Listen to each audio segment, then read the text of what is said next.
Gaming's just not the same anymore. There it is, I said it.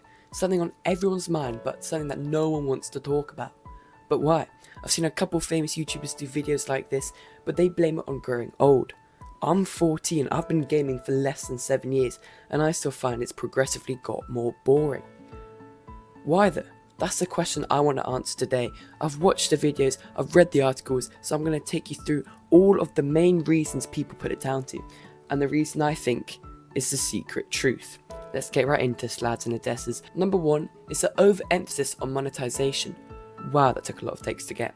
Modern games often prioritize revenue through microtransactions and loot boxes, disrupting immersion and enjoyment. The shift turns gaming into a financial burden, detracting from the fun. Now this is from Bit Creature, an article they did, and I agree with that, but that is only for online games, but the only online games it's for is EA and Ubisoft, not to call anyone out or anything. Another thing ResX Gaming puts it down to is a lack of innovation and creativity, and this sort of leans into my point, which we'll get to later.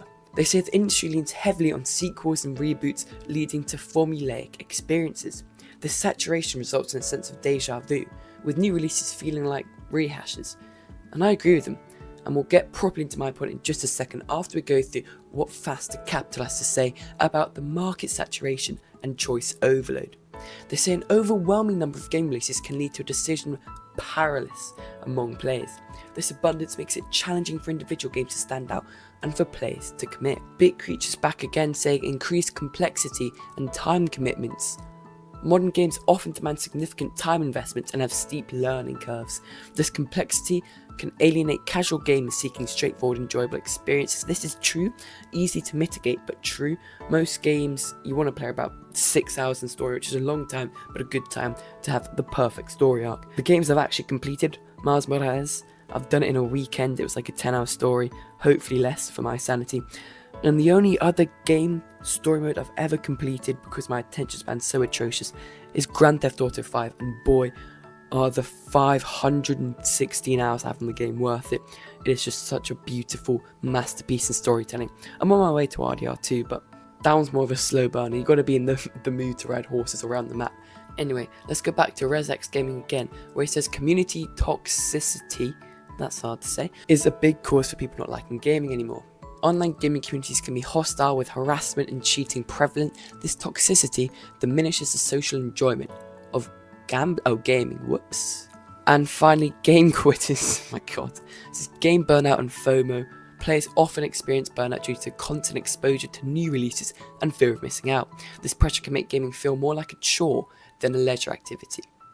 Okay, so the main themes there seem to be over-releasing low-quality games, and them all being online games with cheaters, modders, hackers. All these people, and the people who aren't cheaters, modders, hackers, aren't much better off. They're forced to pay hundreds of pounds in microtransactions, Fortnite, shark cards, and most young people can't really escape that. They're sort of lured into the trap. They see no other way to play the game. Don't know how, but they do. Now let's talk about my hot take. My opinion is, we find it boring because there's no new genres being invented. Don't click off the video. That sounds completely batty. But let me tell you something. About 60 odd years ago, the first video games started to come out, and they were 2D platformers. That's the only genre you'd have back in the day.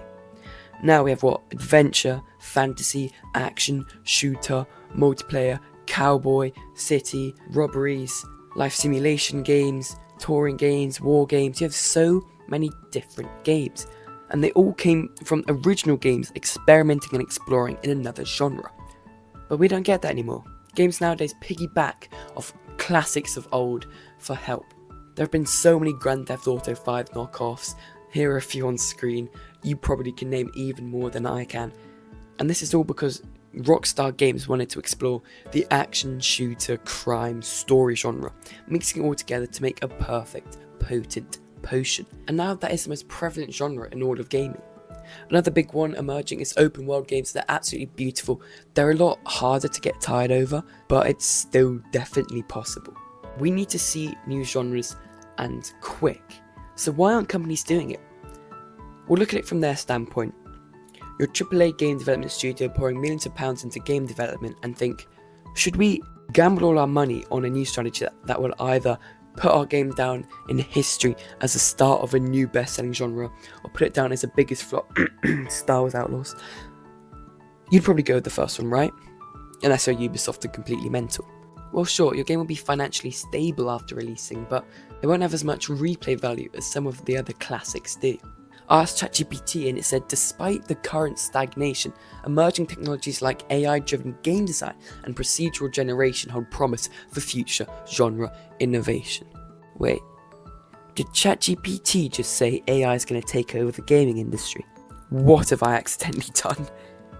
To be fair, would it really be the end of the world? ChatGPT probably doesn't want your money as much as the greedy devs over at Ubisoft do. ChatGPT probably wants to experiment with genres and probably won't have too much on the line. It can probably have more leniency to fail, and will learn better when it does, not instantly revert back to the old norms that definitely work. Maybe the future is more AI dominated than we thought, or maybe, just one day, we'll finally get that new genre. Alright, sorry to go all dystopian on your asses at the end there, but that was today's video. What do you think? What do you think the leading cause of gaming not feeling the same anymore is? Or do you think it does feel the same? Let me know down in the comments and I'll see you in the next video.